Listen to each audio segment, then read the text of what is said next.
একটা নতুন মেশিন বেরিয়েছে হারভেস্টারে ধান কাটছে। এই এতটা করে ধান রাখি, এতটা করে করে রাখি দিচ্ছে। ক্ষেতটার অবস্থাটা কি হবে জানি। আর এই যে এখন ধান নিয়ে এসে ধান নিয়ে গেছে। ওখানে একটা জেঠা দেখাতে বললে ওরা কাটলো।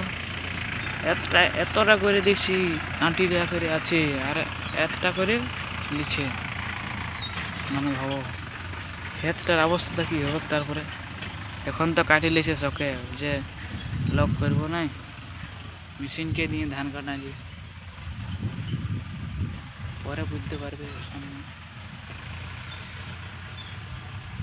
তো ধান বইতে আসছি, এই যে দেখতে পাচ্ছ। তো তোমরা আনফলো করে দিচ্ছ গাইস, দেখতে